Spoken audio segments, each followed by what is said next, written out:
어서 오십시오. 자, 오늘은 5장 글로벌 빈곤과 접속한 청년들. 2, 3, 4장은 재밌게 읽으셨습니까? 저 4장 끝까지 못 읽었어요. 아직. 네. 아유. 근데 재밌던데요. 이렇게 먼저 영화 얘기로 시작하고 그 다음에 또 이렇게 좀 풀어내다가 개인별 이야기가 나오니까 훨씬 재밌고 쉽게 이해가 되는 것 같아요. 3장이 그랬죠. 4장도 그렇게 순위의 편이랑 막 나오는데 아직 다 못 읽었어요. 저도 맞아, 다 못 읽었습니다. 4장은 다 못 읽었어요. 재밌게 읽을 내용은 아닙니다만 그래도 좀 익숙치 않았던 단어들이나 내용들이 수도 있는데 재밌게 읽어주셔서 감사드립니다. 자, 오늘은 과연 또 얼마나 재밌을지요. 또 분주하십니다, 우리 엄마 곰님. 어디로 또 숨바꼭질을 하시는 중이신지요? 뭐 또 숨바꼭질 한다니까 완전히 또 숨으셨네. 누가 지금 출근하시나. 자, 준비되셨습니까? 자, 5장 시작해 주시죠. 빈곤의 인류학, 글로벌 빈곤과 나의 불안 사이. 2011년 연세대에 취입한 이래 수학 강의를 맡았다. 전공 필수 과목도 많았지만 연구 주제와 부합하는 강좌를 특별히 만들기도 했다. 지금도 별반 다르지 않지만 내가 현장 연구를 했던 2010년대 초반에는 한국 대기업들 사이에서 대학생 자원봉사 프로그램이 대표적 CSR로 경쟁적으로 운영되고 있었다. 기업은 무자비한 이윤 추구로 대학생들이 겪는 사회적 고통을 심화시킨 주범이 아니라 불안한 세대의 상처를 보듬고 희망을 되찾도록 이끌어주는 도덕적 멘토로 NGO나 사회적 기업의 적대자가 아니라 그들을 후원하고 이끄는 자비로운 중개자로 외투를 바꿔 입었다. 근본적으로 비도덕적이라고 묘사되는 신자유주의 시대의 핵심 리더가 고도로 도덕화된 주체로 등장한 것이다. 여기까지. 오늘은 여기까지 하겠습니다. 어떠셨습니까? 좀 헷갈리네요. 저도 깊이 있는 사고의 깊이 없음을 깨닫게 되는데 저는 진짜 이거라도 하니 이런 생각이 좀 들거든요. 이렇게 학생들이 밖으로 나가서 해외하고 할 수 있는 어떤 하나의 진짜 기회일 수도 있는데 이거라도 없는 것보다 이거라도 있는 게 이런 생각이 좀 있는데 이 후기까지 내려가야 되는데 저는 아직 기회인데 하지만 그 밑에 기업이 하고 있는 여러 가지 착취가 있을 거라는 거는 대략적으로 짐작은 하지만 그래도 이렇게 이 기업을 움직인 거는 또 우리 일반 대중이 아닐까요? 이렇게 이 사람들이 저절로 움직인 건 아니잖아. 그냥 이렇게 착취만 하지 않아. 이렇게 주범으로 있다가 대학생들이 할 수 있도록 이런 활동을 만들거나 프로그램을 만든 게 이 기업들 스스로가 한 건 아니잖아. 우리가 대중들이 뭐라고 자꾸 기업 때리기도 좀 하고 이러면서 나름 자기네들이 쇄신을 해보겠다고 이렇게 만들어낸 거잖아요. 우리가 이 봉사활동이나 이런 해외적 그거랑 이런 장학금 준다고 이러면 그냥 좋다고만 해야 될 게 아니다. 뭐 좀 더 깨어나라 이런 거가 깔려 있다고 생각은 드는데 이 기업이 조금 이렇게 하게까지 만든 것도 우리지 않나? 우리 대중들이 좀 그러지 않았을까? 뭐 이런 생각도 들면서 아, 역시 좀 단순하구나. 이렇게 이거라도 있었던 게 어디야? 뭐 이런, 아무튼 조금 아직 좀 모자라구나. 뭐 이런 생각. 아직 배워야 될 게 많구나. 뭐 이런 생각. 음, 이런 생각들이, 예, 복잡하게. 저는 일단 이 문장들 자체가 예. 너무 길어요. 아니, 뭐 했는데, 그래서 다로 끝나기까지가 너무 기니까, 앞에 뭐로 시작했다가 뒤로 뭘로 끝냈는지 정신을 차릴 수가 없어서 중간에 살짝 졸았어요. 아침이기도 하고. 그리고, 일단, 제가 그냥 이 책을, 이걸 오늘 읽으면서 느꼈던 게, 아, 내가 되게, 아직 내 마음은 되게 젊었구나. 나를 스스로를 젊은이라고 느끼고 있었나? 뭐 이런 생각을 하면서, 그러니까 저희 대학 다닐 때, 제가 대학 들어가고 나서, 그러니까 1990년대 초반, 그때부터 배낭여행이 막 시작이 됐었거든요. 그러니까 그때 당시에 그냥 그 학생들이 처음으로 뭐 이렇게 배낭여행으로 이렇게 해외를 막 나가던 그런 시기였고, 그 다음에 아까 딱 읽을 때 2000년도에 우리나라가 그 계속 봉사를 받던 나라에서 그게 이렇게 바뀌었다고 했잖아요. 한국에서 공역으로. 네. 그래서 그걸 딱 읽는 순간에, 아, 내가 대학을 다니던 그 시절에도 우리는 원조를 받던 상황이었어? 이런 생각이 딱 들면서, 아, 그랬구나. 그러고 2010년도부터 우리가 그런 걸 보냈구나. 이런 걸 보면서, 아, 이게 그렇게 오래된 일이 아니네? 이런 생각과 함께, 그 다음에 제가 이제 프랑스에 오래 살다 보니까, 월드컵이니 뭐니 뭐 이런 한국에서의 주요한 어떤 그런 큰 흐름을 겪어보지 못한 그런 세대가 돼버렸거든요.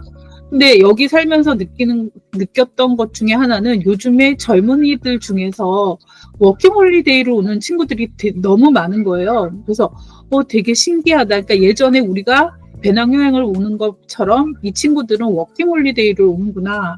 그리고 자원봉사로 해외로 되게 많이 가는 걸 보면서 내가 겪어보지 않은 거에 대한 그냥 막연히 요즘은 그런가 보다라고 생각을 했었는데, 이걸 읽으면서 이런 흐름으로 가고 있구나라는 게 조금 읽혀서 그냥 되게 내가 없는 동안에 우리나라가 이런 식으로 가고 있구나, 그냥 뭐 그런 생각을 하게 됐어요. 그러면서 물론 아까 얘기하셨지만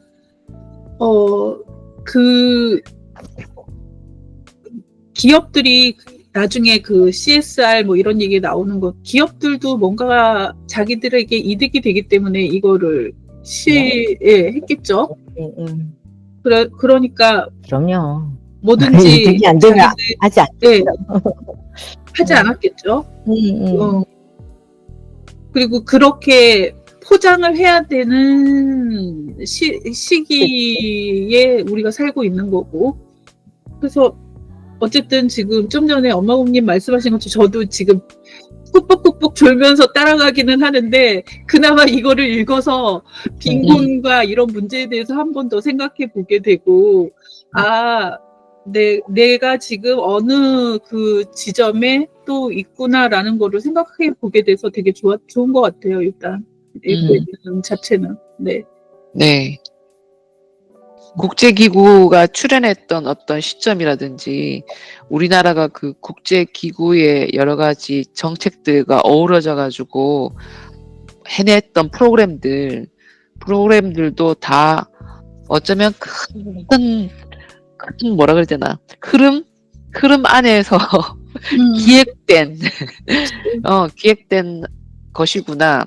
그리고 그냥 뉴스에 나와서 그냥 자연스럽게 입안에 편하게 나오는 요즘 말로 ESG라는 것도 어쩌면 그런 흐름의 한 부분일 수 있겠구나라는 생각을 다시 한번 각성하게 만드는 책인 것 같아요. 빈곤이라는 것을 그냥 어쩔 수 없이 받아들여야 되고, 빈곤을 겪은 사람들한테는 그런 어떤 정서적인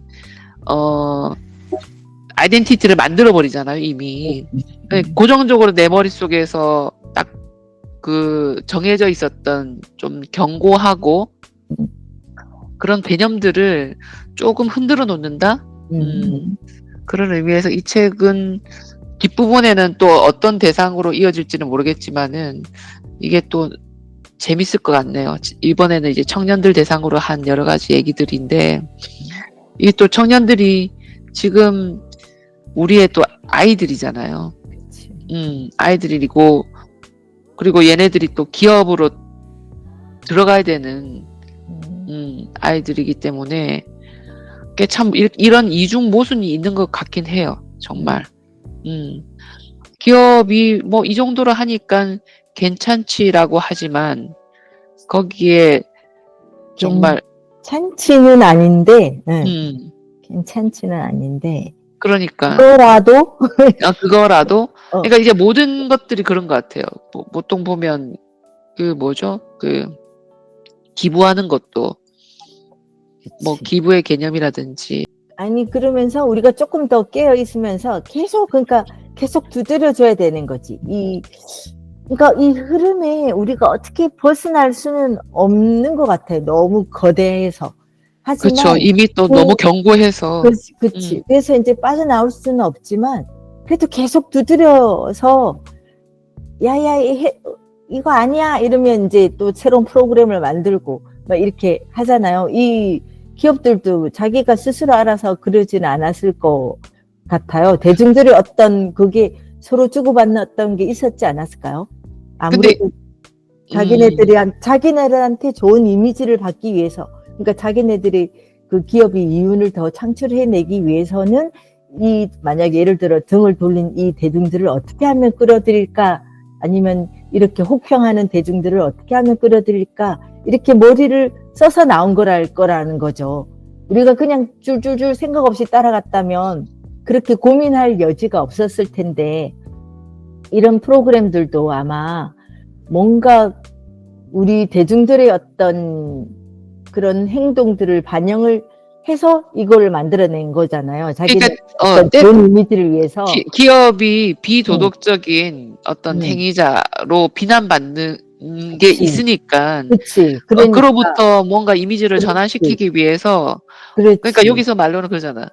자비로운 중개자로 외투를 한번 다시 껴 맞추는 거지, 기업이라는 것도. 그러니까 저는 요즘에 그 한국의 정치 상황 같은 것도 그럴 수 있는 것 같거든요. 그 정부라는 것도, 뭐 사법 체계라는 것도, 뭐 검찰이라는 것도 기존에 생겨왔던, 그러니까 대중이 거기에 대해서 자꾸 그럴 거라고 믿고 계속 이렇게 넘어가면. 그치. 그거는 그냥 그대로 외투를 그대로 견고하게 입혀야 되지만, 우리가 계속 이거 아니다고 하면 그 외투를 벗을 수밖에 없잖아요. 다른 외투를라도 바꿔야 되는 거잖아요. 그러니까 이 기업이 이렇게 자꾸 외투를 바꾼다, 이거가 저는 굳이 안 좋다기보다 그렇게 계속 바꾸게 하는 거는 결국 우리가 아니었을까. 그렇죠. 우리 대중이지 않았을까. 그러니까 우리 대중도 그대로 따라가는 흐름에 어쩔 수 없이 휩쓸리긴 했지만, 그래도 외투를 바꾸게 하는 그 힘은 우리였지 않아. 왜냐면 코이카에서도 그냥 처음에는 그냥 보냈다가 나중에 왜 그걸 한다고 그랬잖아요. 그 마지막에 취업 계획서 프로그램 취업 계획이 추가됐었다고. 봉사 이후에 취업. 왜냐면 그걸 학생들이 그렇게 주장했을 것 같아. 자, 우리 이렇게 했는데 그럼 우리 뭐가 있어야 되지 않겠어요? 라고 막 하니까 뭔가 그 취업 프로그램을 만들려고 쥐어 짜게 되는 거지. 그러니까 결국 그러니까 계속 두드려주고 계속 그 외투를 우리한테 맞게 갈아입게끔 우리도 계속 해야 되지 않나? 그러니까 당연히 하고 있지 않나? 지금 기존에 기업도 그렇고 정부도 그렇고 완벽하게 윤리적으로 도덕적으로 완전한 지금 게 없잖아요. 없기 때문에 끊임없이 말씀하신 대로 갈아입게 만들어야지. 그게 그러니까 우리가 결국에는 나중에는 좋은 길로 갈 수 있게. 그러니까 어디가 좋은 길인지는 우리가 다 같이 계속 고민해 봐야 되는 길인 거고. 저도 지금 한국에 들어가게 되면 우리 계급사회인이 아니니 하지만 지금 현대사회가 엄연히 계급사회잖아. 왜 누군가가 그러더라고. 결혼정보회사에다가 내 등급은 몇 등급이라고 물어보더라고. 계급사회의 어느 지점에 우리는 위치될까? 뭐 그런 거. 그렇게 따지면 글쎄 마음은 여전히 뭐 부자 뭐 이렇지만은 우리는 계속 누군가와 같이 연대하고 상호 의존하면서 살아야 되는 위치로 따지면 어쩌면 가장 이렇게 안전빵에 있는 많은 사람들 곁에 있는 이 지점에 있지 않을까라는 생각을 저는 했어요. 그러려면 내가 그냥 계속 주어지는 환경에서 옳았구나 그냥 이렇게 살아야지라고 생각하는 것보다 조금씩 그런 거에 대한 의무를 자꾸 가지고 질문을 던져야 되겠구나라는 생각이 들더라고요. 몰랐던 얘기들도 조금씩 알게 되고 이 책을 통해서도 내가 어느 지점에 있는지도 좀 알게 되고 하니까 그런 생각이 더 들게 되는. 근데 그 3장에서 그 중국 그 쪼메이라는 친구 있었잖아요. 그 친구 이야기를 읽으면서 그냥 저는 저를 보는 것 같았거든요. 그러니까 뭐 공장 노동자도 아니고 뭐도 아니고 뭐 물론 그런 상황들이 다 똑같이 그렇지는 않으나 맞아. 그런 걸 떠나서 그냥 심정적인 거는 너와 내가 뭐가 다르니 뭐 이런 생각을 하면서 읽었던 것 같아요. 그러니까 이 마음이 되게 많은 사람들이 이거를 공감을 할 거라고 그럼 맞지. 그러니까 뭐 요즘 청년들이 결혼도 안 한다, 아이도 안 낳는다, 뭐 이런 얘기도 할 것이고.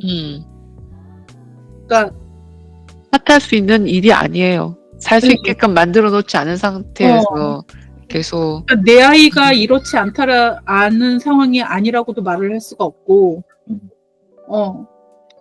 그러니까 그렇게 애들이 좀 더 나은 환경에서 살 수 있는 그걸 만들 수 있는 게 어느 지점에 있을까라는 거를 생각하면 우리가 진짜 그 다음 대통령을 이것도 또 이렇게 연결되는데 근데 그런 그 빈곤이라는 어떤 그 빈곤이라는 그 단어 자체를 정의를 할 때, 그러니까 자기가 자립할 수 없는 어떤 그런 상태를 얘기를 한다면은 그거는 어쨌든 거기서 벗어나야 되는 어떤 그런 거겠지만,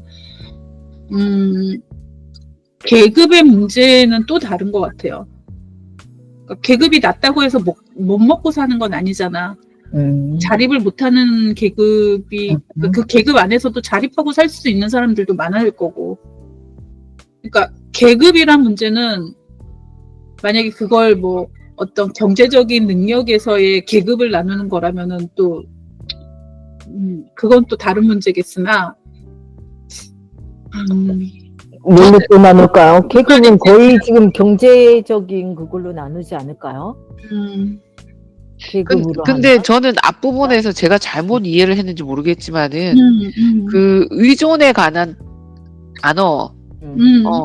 단어를 저는 좀 다르게 생각을 해야 되겠다는 뒤에 어떤 식으로 계속 연계될지 모르겠지만은 그런 생각이 들었어요. 어쩌면 우리는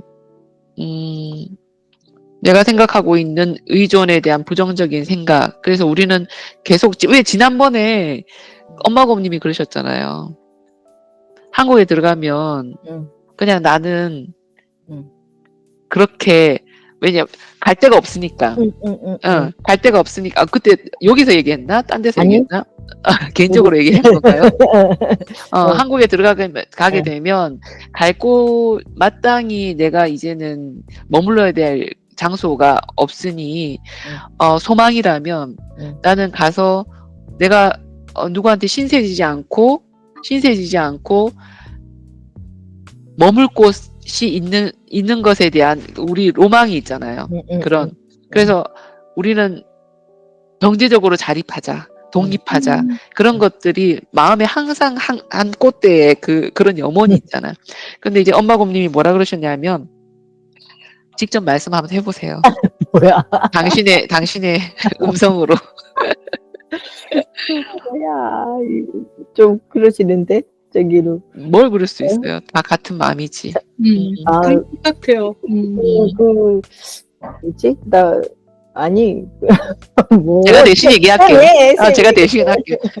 저는 이제 그런 게 조금 마음이 그렇더라. 그랬더니 엄마 곰님께서 뭐라 그러셨냐면, 이제 한국에 가면 이렇게 늘 이렇게 이곳저곳을 하잖아요. 근데 그 전전할 때 그 불편한 마음을 어느 순간 조금 이해했다는 거지. 근데 왜 내가 뭔가 자립을 하고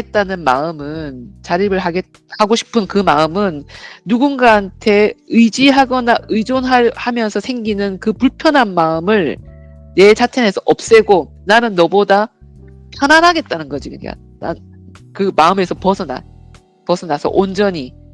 근데 우리가 보통 종교에서 보면 왜 불교에서는 걸식도 하고 그런 걸 하잖아요. 그 걸식을 할 때 그 마음이 어떻게 보면 우리 거지 보면 왜 저렇게 멀쩡하게 저렇게 있는데 뭐 돈을 벌어서 뭘 어떻게 해결하든지 하지 왜 저렇게 누구한테 빌어먹으려고 할까 하는데 그 빌어먹으려고 할 때 그 어떤 마음, 불편한 마음조차도 있다면 그러니까 여기서 보면 상호 의존에 대한 얘기가 나오잖아요.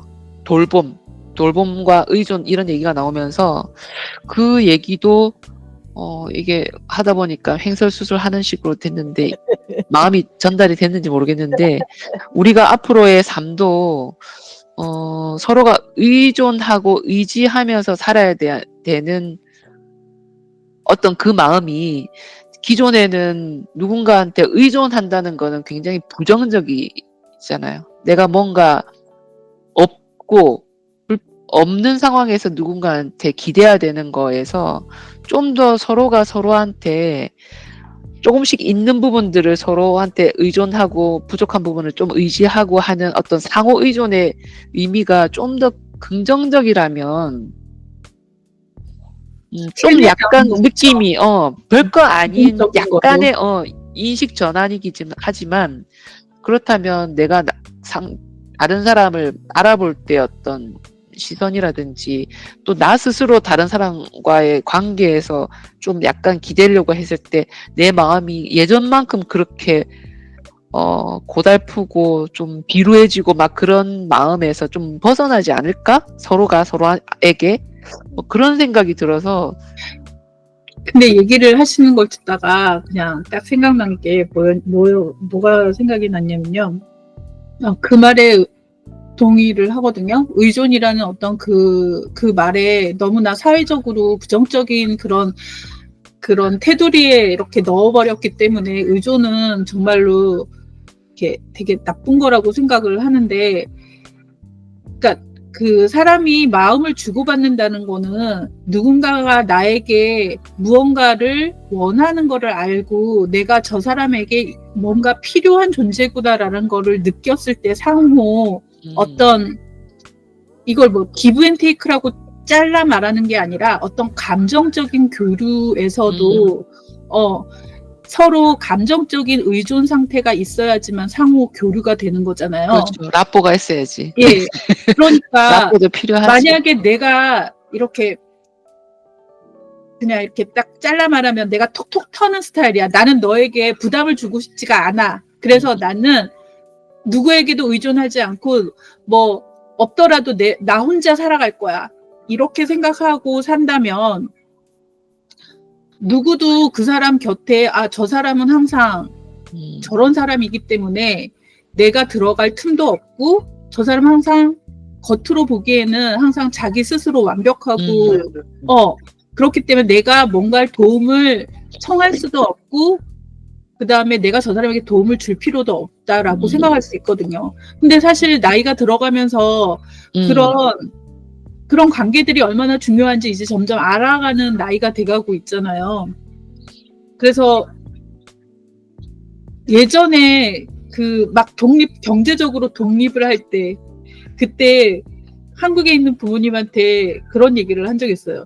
그러니까 부모님이 연금이 좀 그래도 많이 나오시는 그런 분들이라 너무 감사하다. 저희 이제 저희도 줄 수 있는 입장이 못 되지만 부모님도 저희가 안 주고 안 받기 이 상태만으로도 너무 감사한 상황이다. 이렇게 얘기를 했는데 그게 이제 막 20년이 넘어가면서 서로 멀리 거리상으로 떨어져 있고 그런데 그런 것까지 안 주고 안 받기가 되니까 이게 감정적으로도 왕래가 없는 것 같고 그 다음에 예 그런 게 다 연결이 돼서 정말로 더 이렇게 그 이름만 가족일 뿐이지 남보다도 더 못한 사이가 될 수도 있겠구나라는 생각이 드는 거예요. 그러니까 그냥 기댈 때는 차라리 가서 이렇게 막 치대고 저는 그게 지금 저기 뭐지 꼬머니가 얘기하는 게 그런 식으로 그냥 마음을 좀 이렇게 내려놓는 그런 것도 필요하지 않을까 그런 얘기일 것 같아라는 생각. 근데 아까 뭐 물질 저기 뭐야 안 주고 안 받는 거 그거 정말 좋은 거예요. 아니 기본 생각은 그렇게 가져야지 좋다고 생각이 아니고 생각만 좋은 거를 모르겠는 거예요. 뭐라고요? 진짜 지금 잠깐 끊어졌어요. 진짜 좋지는 않냐고. 그냥 생각만 좋다고 생각해야지고 실제로는 좋지 않으세요? 실제로 실제로 좋다고 생각을 해요. 그러니까 나는 오히려 그게 더 좋은 것 같아. 왜냐하면 좋은 것 같긴 한데 정이 없는 거지. 정이 없는 거지. 그냥. 정이 없는 아니 그 지금 말하는 게 뭐야? 그러니까 돈을 주고 안 받는다는 거야? 아니면 뭐 가서 뭐 방학 때 가서 뭐 그 집에 있지를 않는다는 거야? 그런 건 아니죠. 돈을 주고 연금을 받고 각자 뭐 이렇게 하니까 서로 돈을 주고 받지 않는다는 거? 네, 그걸 얘기하는 거예요. 돈을 주고받지 않는 어떤 이렇게 서로 경제적인 지원을 경제적인 독립이 완전 분리되어 있다라는 걸 얘기를 하는 거예요. 그건 당연한 일이기는 하지만 그곳에서 시작된다고 생각해요. 서로 좋은 관계는 서로 부담을 주지 않는 거에서 그 다음에 만약 거리상으로 그게 이렇게 가까웠을 때 더 이상적인 관계가 될 수 있을 텐데 저희는 경제적으로도 완전히 이렇게 딱 분리되어 이거는 정말 이상적이라고 생각을 해요. 근데 이것과 함께 왜 그런 거 있지 여파 다른 것도 딸려가는 거지 뭐. 그렇지. 경제적인 게 이렇게 끌려가면 뭔가 그러면 헷갈리기 시작해. 나는 왜냐면 알았어. 그렇게 돼버리면 그렇게 돼버리면 내가 만약에 부모님한테 이렇게 주는 전화를 하고 뭐 선물을 보내고 예를 들어 하면 이게 내가 받은 돈 때문인지 내 마음 때문인지가 헷갈리기 시작해. 그렇게 되면 부담이 돼. 그러니까 이 부모님의 존재도 나한테 오롯이 부모님의 존재를 잊지 않고 헷갈리는 지점이 생겨버려. 이게 내가 과연 뭐 때문인지. 근데 지금은 너무 독립적이면 너무 좋은 거예요. 이제 순수하게 내 마음을 작동시키면 돼. 내가 부모님을 사랑하는 마음으로 뭐 선물을 하고 내가 부모님이 걱정되는 마음. 지금은 너무 좋은 시작인 거예요. 발판이. 근데 만약에 받기 시작해버리면 헷갈리는 거예요. 내가 이걸 받아서 의무감이라서 해주는 건지 정말 부모님에 대한 마음인지 저는 헷갈리게 그 반대의 마음 때문에 항상 불편한 게 있거든요. 그러니까 예를 들어서 이게 너무 이렇게 되다 보니까 내가 보통 한국에서 같이 이렇게 가깝게 사는 사람에 비해서 많이 챙겨주질 못하잖아요. 그러니까, 그런 게 다 너무 독립되어 있어서 쟤는 저런 걸 해도 할 필요가 없다라고 느끼나? 이렇게 오해를 하실까봐 약간 좀 아니, 내 마음은 그런 게 아닌데. 전화를 하거나 뭐 이렇게 계속 뭔가를 표현을 해야지. 왜냐면 저는 한국 시스템이고 남편은 프랑스 시스템인 거잖아요. 그리고 그러니까 제가 한국 가족이랑 대하는 거랑 프랑스 시댁도 딱 이렇게 분리돼 있으니까. 그랬을 때 저는 두 개를 다 느끼는 거잖아요. 여기는 나 이게 지금 하고 있는 거 내 진짜 마음이야. 받아서야? 이런 마음이 막 들 때도 있고. 근데 시부모님이랑은 아예 그런 게 없으니까 오롯이 나의 마음으로 저는 대하는 거잖아요. 그럼 이제 갈 때 가고 뭐 이러는데, 그래서 주고받아서 내가 억지로 하는 거는 없고, 그래서 내 마음을 자꾸 돌아보게 되는 거야. 내 마음이 온전한지. 그러니까 이거 지금 내가 뭔가를 해준다는 거는 100% 확신이 되는 거지. 내가 그냥 부모님을 생각해서 하는 마음이라는 거에 내가 의심의 여지가 없어. 근데 한국 가족이랑은 이게 과연 나의 전부 100%의 마음인 것일까? 아니면 그 받은 모든 은혜에 대한 보답인 것일까가 항상 들어가는 거지. 저는 프랑스 시댁은 없고 한국 시댁밖에 없잖아요. 근데 시댁이나 친정이나 한국은 사실 프랑스 시댁이나 그런 관계가 어떤지는 제가 잘 모르나, 한국은 아시다시피 경조사도 많고 뭔가 이렇게 챙겨야 될 것들이 많잖아요. 그리고 요즘 가서 보면은 그 챙길 때 이제 물가도 많이 오르고 막 그래서 뭔가 그 생각하는 단위 자체가 조금씩 다르더라고요. 맞아. 근데 사실 저희는 멀리 산다는 이유로 그런 걸 하나도 안 하고 거의 무슨 면제부 받은 것처럼 생활을 하고 있잖아요. 근데 그렇다고 해서 그거를 한국에 들어갔을 때 내가 그때 이렇게 안 했으니까 이걸 왕창 내가 다 해줄 수 있는 능력이 있는 건 아니야. 그치. 그러니까 그런 거에서 항상 내가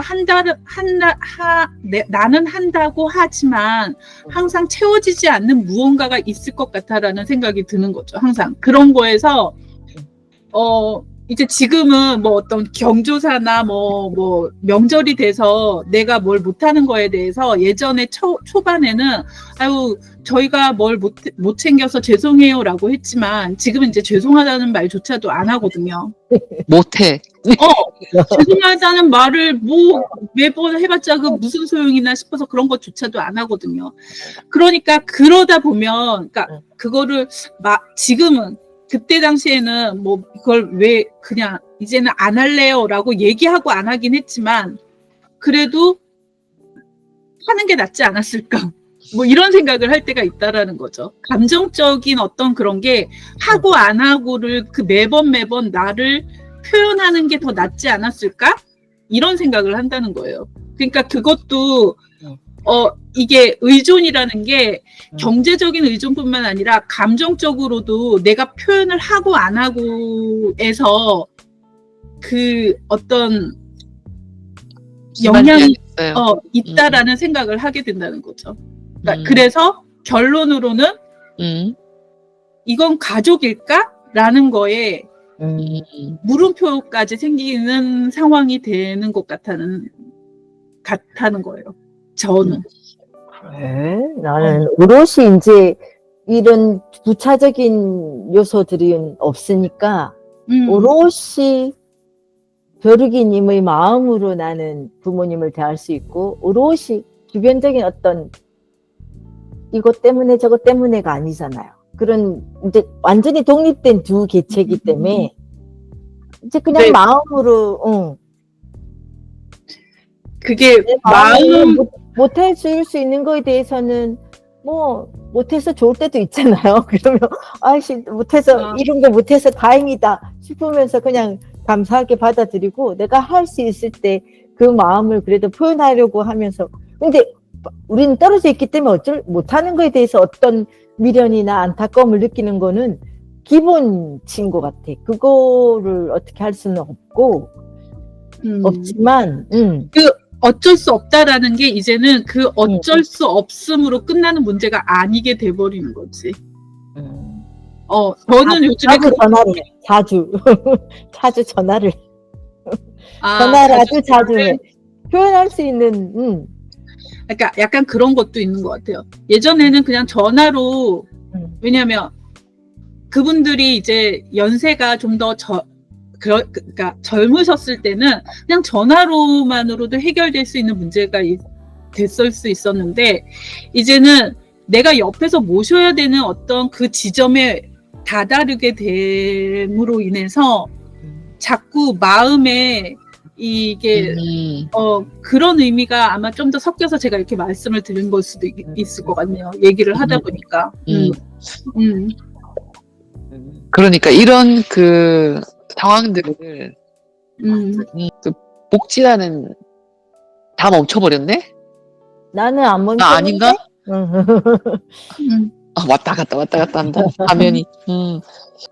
예전에는 그냥 복지라 그러면 뭐 좀 멀게 느껴졌어.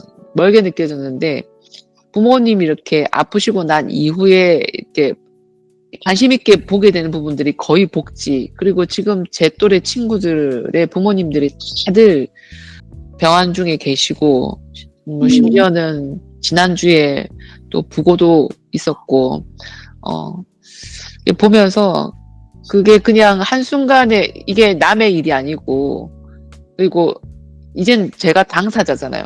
그게 부모가 되지만 이제는 내가 되잖아. 내가 되는 과정으로 이제 이동하고 있는 상황이잖아요, 지금. 그러면 내 아이가 나를 부양해야 되는, 그러니까 저는 아이가 없지만, 그러니까 나는 어떤 시기의 마지막을 맞기 위해서 이 어떤 상황들을 환경 안에서 내가 안에 들어가야 될까라는 고민들, 아니면 뭐 나는 옆에 환경을 만들 수 없다면 투표를 잘한다든지 아니면 뭐 여러 가지 또 다른 뭐 그게 있겠죠. 선택이 있겠죠. 선택의 상황들이. 여러분들은 이제 자녀들이 있으시니까 자녀들한테 내가 좀 더 덜 부담을 주기 위해서 내가 할 수 있는 부분들은 뭐가 있을까를 고민해야 되는 시점에 이제 도달했잖아요. 멀지 않은 것 같아요. 이게 시간이 너무 훅 지나가고 하니까, 세상은 너무 빨리 바뀌고 하니까, 이런 상황들을 그냥 막연히 혼자 준비하는 것보다 이런 얘기들을 사실은 가족하고도 얘기하고, 이렇게 모르는 부분들을 좀 공부하면서 서로 이렇게 가까이에서 얘기도 좀 나누고, 그런 것도 좀 필요하지 않나. 마지막을 준비하는 시간들도 정말 내가 딱 오늘 무슨 사고로 죽는다면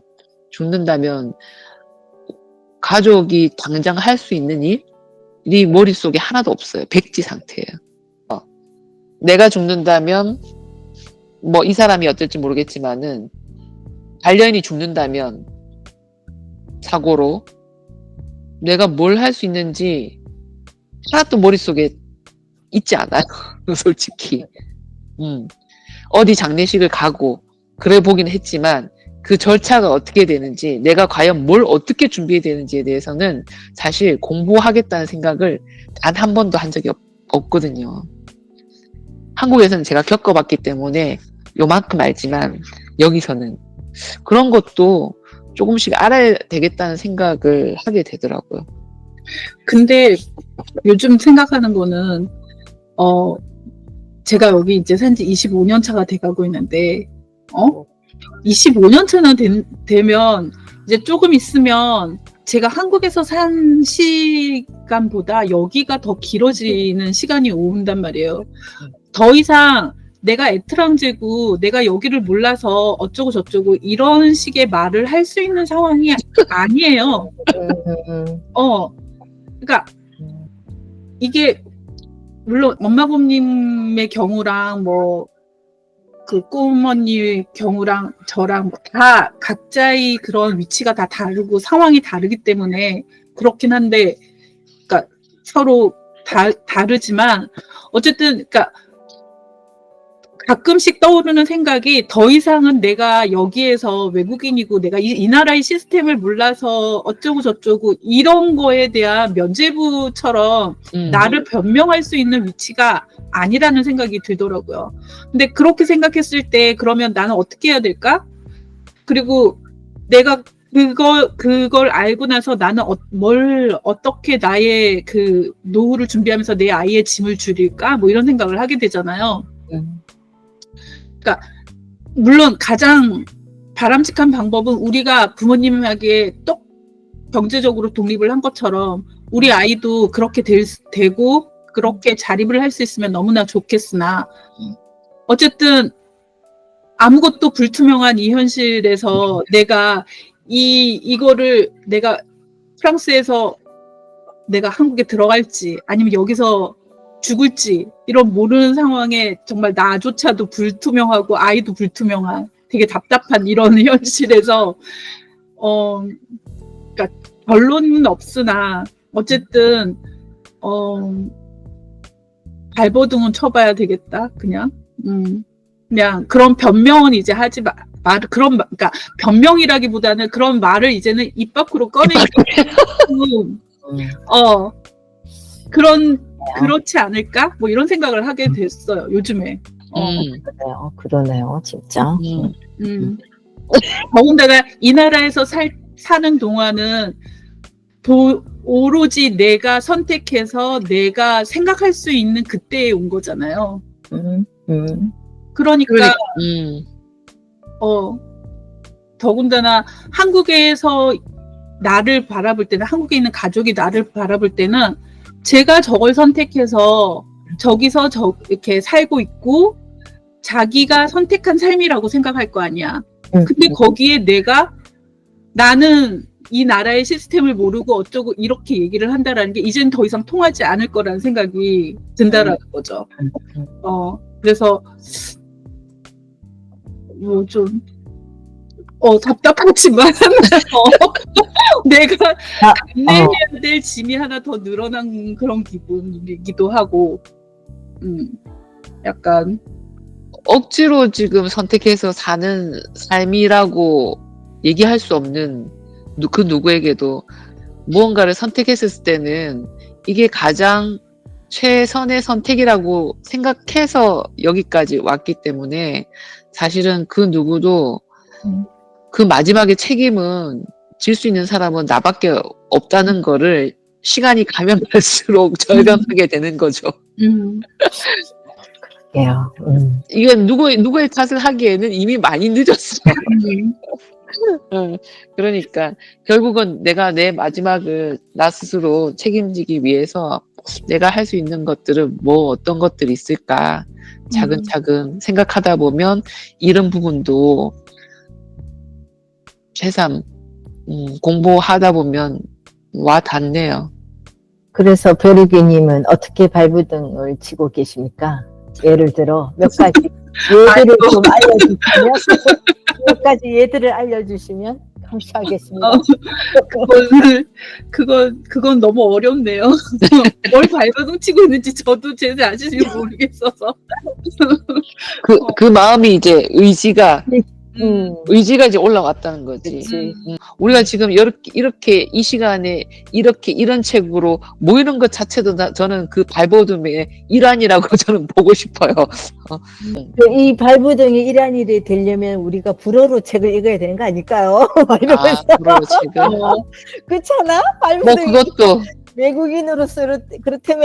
그러면 아니 제 말은 그렇게 이러지 마시고 외국인은 그렇잖아. 죽을 때까지 우린 외국인이지 당연히. 근데 지금 엄마 곰님 편하게 생각하려면 지금 어떻게 이 나라를 편하게 생각하려면 그렇잖아. 좀 이렇게 외국인으로서가 아니라 그치 원서 뭐 굳이 그런 걸 해가지고서는 외국인인 거를 또 그렇게 그래야 될까요? 근데 또 많이 생각하면 그냥 이렇게 뭐 한국 책 읽듯이 불어책 정도도 좀 읽어주고 읽어볼까요? 그러면서 좋아요. 읽어보세요. 읽어봐요, 우리. 그러면. 좀 쉬운 걸로다가 시작하면. 여기서 또 시작해보는 괜찮지 거야? 않아요? 왜냐면 그렇게 이게 이 나라가 낯설지 않으려면 언어, 문화, 뭐 모든 것들이 조금 편하게 사회, 경제, 정치 뭐 돌아가는 그렇죠. 거에 대한 어떤 책이 아니어도 신문 하나를 읽어도 좋죠. 그러니까 예. 그렇게 해서 이 나라가 어떻게 돌아가고 있는지 대해서 조금 그럼요. 지식을 가지자는 거잖아요. 그래야만이 한마디 얹을 수 있고 이건 아닌 것 같아, 저런 것 같아 말할 수 있다는 어떤 그런 거잖아요. 이렇게 좀 나는 아니니까 하고 빠지고 싶지 않고 그쵸. 그 속에서 같이 이렇게 하고 싶다는 거잖아요. 네. 그러려면 알아야 되는 거지. 알지 않고서는 한마디를 어떻게 얹겠습니까? 그럼요. 오늘 우리는 또 책 읽고 나서 이런 또 아니 엄청난 결과가 저 요한 이제 큰애 애들을 가르칠 때 이제 애들 숙제 봐주고 뭐 이러는 거 어느 순간까지 했어. 그 다음에는 이제 콜레지 어느 들어가면서 순간까지 하셨어요? 그거는 저는 초등학교 때까지만 한 것 같아. 아니면 큰애는 아마 중학교 약간 초반도 봤던 것 같긴 해. 이렇게 기억이 잘 안 나. 이제 하도 오래돼가지고. 왜냐 첫애만 그렇게 신경을 썼던 것 같아. 그렇게 해서 대학교 보는 것까지 수시로 나도 살펴봐주고 뭐 했다가 둘째, 셋째 우리 친구도 그래.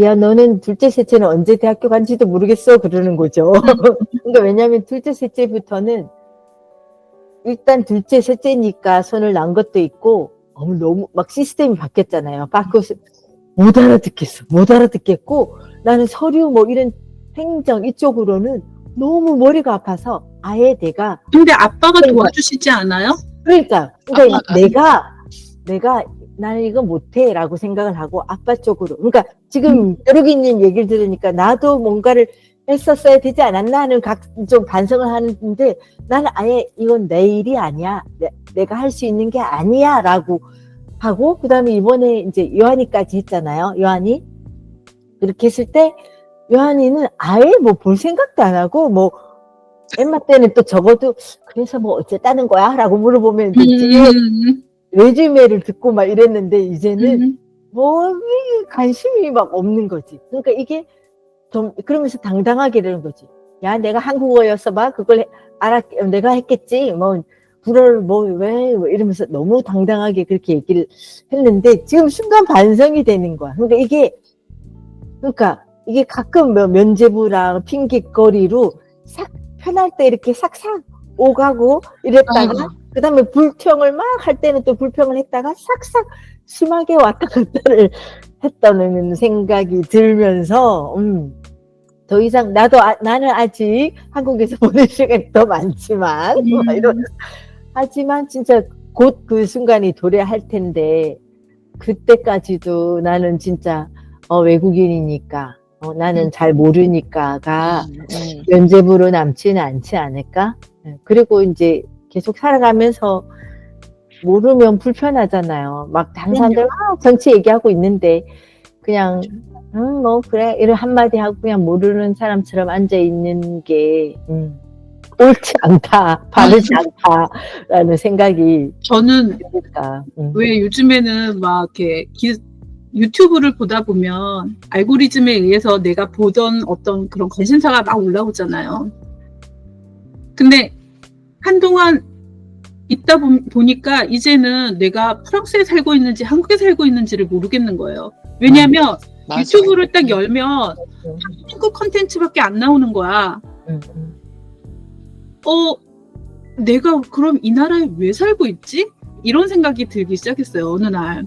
그러면서 한동안 또 이제 한국 정치적인 어떤 그런 것들이 막 너무 시끄럽고 그러니까 맨날 그런 것만 보고 그러니까 내가 이럴 거면 한국 가가지고 길거리에 나가서 있지 내가 왜 여기 이러고 있지? 이런 생각이 들기 시작하면서 그러고 내 아이한테는 심정적인 어떤 물론 걔도 프랑스에 태어났지만 심정적으로 얘를 완전히 이방인으로 더 만들어버리는 그런 상황이 되어버리는 거죠. 일부러 저희 그 가족 단톡방에다가 프랑스 주요 뉴스를 하루에 하나씩 유튜브 계속 보냈어요. 그러니까 이거라도 서로 프랑스에 대해서 알아야 해라고 생각하는 것들. 하고 있었네요. 발부등. 솔직히 발버둥을 치죠, 물론. 그리고 아니, 그것도 안 해. 얘들이 필요했어. 아니 근데 엄마군님 같은 경우는 옆에 항상 불어를 쓰시는 분들이 있고 아이들은 불어로 얘기를 할 거 아니에요. 그러니까 사실 그 시스템 안에서는 프랑스적인 어떤 시스템으로 돌아가고 있고 나만 거기에서 외따로 어쩌면 동떨어진 섬이었을 수 있죠. 근데 저희는 이 집이라는 공간에 딱 들어오면은 그 다음부터 이 공간은 프랑스 안에 있는 어떤 섬인 거예요. 그러니까 왜 이러고 사는지 모르겠다는 생각이 들기 시작을 하는 거죠. 그래서 이제 뭐 그런 주요 뉴스나 그런 게 있으면 이제 서로 공유를 하고 뭐 어떤 일이 있었대, 뭐 우리 동네에 요즘에 오늘 무슨 일이 있었대, 막 이러면서 막 이렇게 그런 거를 프랑스 뉴스를 막 이렇게 서로 공유를 해요. 그러다 보면 이제 알고리즘으로 뭐 다른 뉴스들이 막 뜨죠. 근데 그래도 그게 사실 매번 접하는 다른 어떤 뭐 그 미스트 가족이나 뭐 그런 사람들에 비하면 훨씬 빈도수가 낮겠죠. 그래서 저희 아이도 이제 내년이 테러미날인데 지금 혹독하게 힘든 시기를 겪고 있거든요. 보고 있으면서 되게 미안하기도 하고 짠하기도 하고 아마 저 같은 한인 가족인 사람들은 다들 아이한테 이런 감정일 거라는 생각이 들어요. 그러면서 보고 있으면서 내가 도와주고 싶지만 도와줄 수도 없고. 근데 요즘에 좀 다행인 점은 챗GPT 때문에 그나마 조금은 그러니까 가령 예를 들어서 제가 그러니까 저희 아이는 이제 바이올린으로 전공을 돌렸으니까 아주 그 바이올린 처음 시작할 때부터의 선생님하고 계속 소통을 한단 말이에요. 근데 그 선생님하고 옛날에는 내 마음 깊숙하게 있는 것까지 제대로 소통을 한 적이 있나 싶어. 솔직히 말해서는 그냥 어떤 마음의 표현은 다른 어떤 부모들보다도 더 많이 했다고 생각을 해서 아직까지 아미티에를 유지를 하지만 그렇다고 해서 어떤 깊숙한 얘기를 한 적은 없었거든요. 근데 챗GPT가 나옴으로 인해서 내가 나의 어떤 그런 것들을 한국말로 막 하소연하듯이 적어서 그게 이제 불어로 되니까 오히려 아주 긴 문장으로 이제 서로의 상황을 더 이해할 수 있는 그런 상황들이 생기기 시작을 하더라고요. 그러면서 생각한 게 그래 내가 말이 안 통해서 그러니까 그 말이라는 거에서 오는 어떤 한계가 이렇게 풀어질 수 있는 기회가 생긴 거잖아요. 그리고 그걸 조금만 더 이렇게 좀 더 이렇게 뿌세를 하면 내 스스로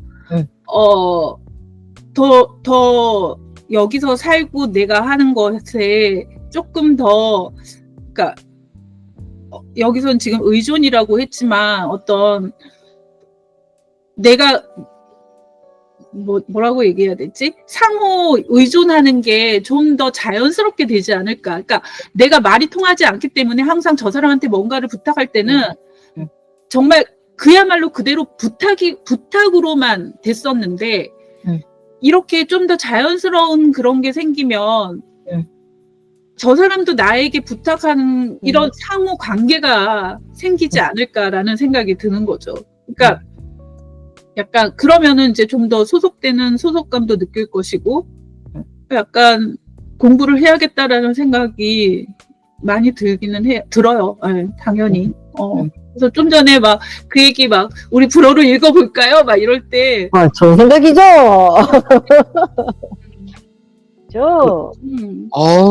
오늘 아침에 아주 그냥 눈이 불끈불끈, 마음이 불끈불끈. 보람찹니다, 아주. 프랑스 팀. 화이팅, 화이팅! 그래, 지금이라도 늦지 않았어. 그럼요. 네. 그러니까 또 화이팅 한번 해봅시다. 네. 아이디어를 주십시오. 언제든지. 아베 플레지. 그 맨 프랑스 책 하면 제일 심심하게 떠오르는 어린 왕자 뭐 이런 거 예를 들어 뭐 맨 불어 책 하면 어린 왕자잖아. 뭐 그런 거라든지 뭐 우리 프랑스 책 읽는 거 한번 괜찮은 것 같아요. 그렇죠? 그렇게 해봅시다. 어머니가 좋은 재미난 프랑스 책 어떻게 아니 뭐 좀 쉬운 걸로다가 쉬운 걸로다가 특히 왜 저는 아이를 학교를 안 보냈으니까 프랑스에서 또 아이들이랑 숙제를 봐주거나 정말 어렸을 때 그 지금은 까마득하게 잊어버렸던 그 생각을 소환시켜가지고 한번 생각해 보세요. 예전에 아이를 같이 읽었던 무슨 책이라든지 학교에서 이 책은 같이 슬쩍 들었을 때도 나쁘지 않았다 하는 책들 리스트 있으면 전해주시면 한번 보고 같이 의논해서 한번 읽죠. 아니면 또 프랑스 본이 있는, 아니 한국 본이 있는, 그죠? 프랑스 책도 또 괜찮을 것 같아. 이렇게.